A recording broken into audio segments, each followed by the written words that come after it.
Hello everyone and welcome to Skyrim Special Edition modding week number 7. In this episode we have some really big mods again, along with various little improvements. By the way, I noticed many people say Old Rim and New Rim instead of Classic and Special Edition. Is this a thing? Should we do this from now on? Let's try it out for this episode and you tell me how it sounds in the comments. So, let's get the show started. Lights, camera, intro.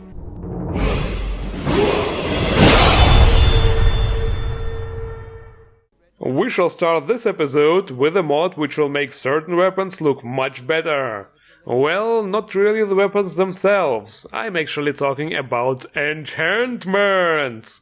It's called Sea Enchantments by Ceaseless, and what it does is pretty much self-explanatory. In vanilla Skyrim, enchanted weapons just glow in different colors. But with this mod, the enchantments will have nice animations and particle effects. With this, you can be a psychomaniac with a great sword on fire, which spawns poisonous acid cobras with every swing. Well, maybe not that, but it's on fire, that's a start, right? The effects look cool and impressive, and at the same time not too over-the-top flashy that it would make your actual weapon barely visible. So no need to worry about your weapon losing its unique look. In other words, if you think the vanilla enchantments look boring and lame, and if you want to actually see the magical power envelop your weapon as you draw it, then this mod is definitely for you.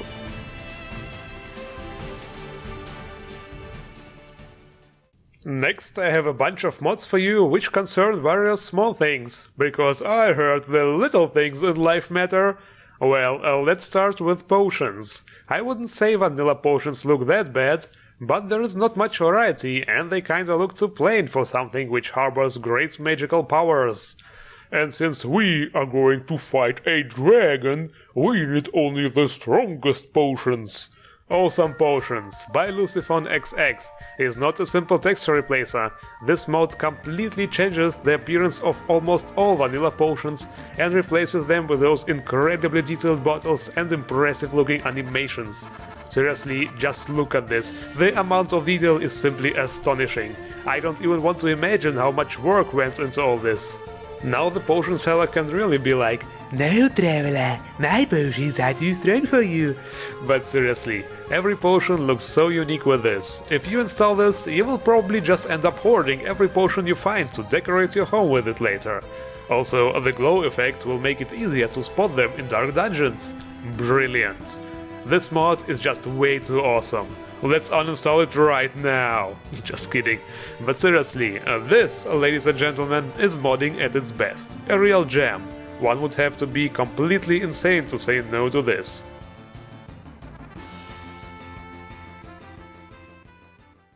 Next we have two mods by Gamewitch, the modder who made rustic clothes from the previous episode. The first one is Ragnarok. Get it? So, how about we get rid of this messy, pixelated vanilla mess and get some decent 2K texture rugs. Or 1K, if you have a mid-tier PC. One way or another, this is a great upgrade for the rugs of Skyrim, which are one of the most important decoration items in the game, so they definitely deserve it. The mod does more than just providing high-resolution textures for the rugs, however. In the vanilla game, there are much more rug models than texture sets. In other words, repetition, repetition, repetition. But with Ragnarok, no more. Every rug model will have its own design and we will see much more variety. Certain rugs will also look juicier and fresher now, not like their washed out vanilla counterparts. I especially like what Jovaskar looks like now. With all the rugs and drapes, this place looks truly glorious. The second mod is PELTAPALOOZA. Seriously, those names.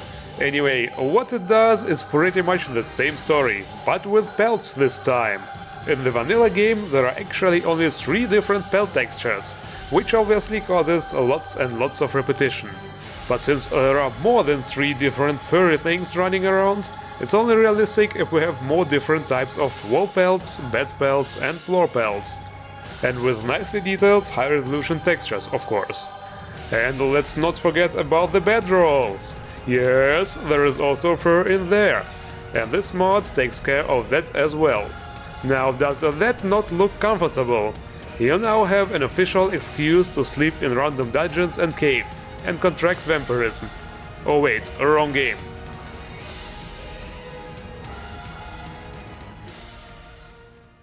Remember what I said about hoarding potions and using them as decorations? Well, you better prepare big houses, because the next mod adds like a million new unique collectible items. Skyrim Unique Treasure Spike Lint Mage is a mod for true treasure hunters. Okay, a million was slightly exaggerated, more like 145 unique items scattered around the world of Skyrim and ready to be discovered by you. But I would say that's more than enough. Mostly those items are just collectibles like figurines, but there are also a couple of weapons included. Also, some, let's say very few of those items, like this ninja doll or the miniature cannon, might not be very lore friendly. But there is no need to call the lore police just yet, because when you first load this mod, it will ask you if you want the full version or the lore friendly one. So everybody should be satisfied.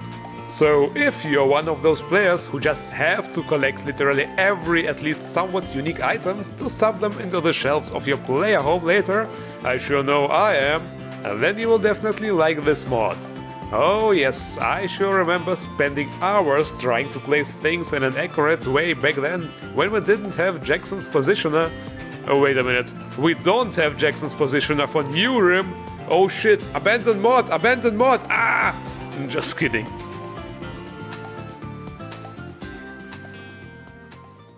The next mod is somewhat spooky. Undead FX by VDog367 aims to bring the whole necromancy thing back to the way it was in Oblivion or Morrowind. Meaning decaying zombies and such. And this is how it works. If you play an evil necromancer and resurrect a fallen enemy, you will actually see him slowly dissolving. With the same effect, resurrected targets turn to ash after the spell expires. Also, resurrected targets will now have glowing eyes, to add a more necromantic feeling to all this. The actual visual results, however, can be quite impressive, and to some even maybe horrifying. Since this effect will also be applied to enemies who use resurrection spells, it can be quite interesting fighting enemies in such a state. That way the zombie feel is much more authentic and believable, and certainly adds some intensity to the battles. The concept itself is simple, and yet the results make it a truly great mod. Guys, the next mod I'm gonna show you is something truly special, because it was the first mod I ever reviewed, my very first video, and now its creator never asks me to take a look at it again. So let's see what it looks like now, here in New Rim. Well, so we meet again, the Haven from the Cold and Dark 2.0 by the way. The last time I was here my frame rate was like 10, I swear. But this time I came prepared. Ha! What do you say now, Haven? You are defeated! But seriously people, this mod is quite performance heavy. There are just so many decorations here. Lots and lots of custom assets have been used. But you're probably wondering what this mod is actually about. It's a somewhat tropical and incredibly beautiful island, located in its own world space. There are different ways to get there. The easiest one is probably by taking this ship in the Docks of Solitude. There are no quests here. This island is purely for aesthetic purposes, relaxing, taking screenshots and so on. There are also 2 player homes and lots of shops. There are also a bunch of NPCs running around with a working time schedule to create a believable town feeling. And once again, it's a truly beautiful place, with lots of nice locations to take screens and make your friends jelly. Just be prepared for some frame rate drops here and there, because as mentioned earlier, this mod is quite a performance monster.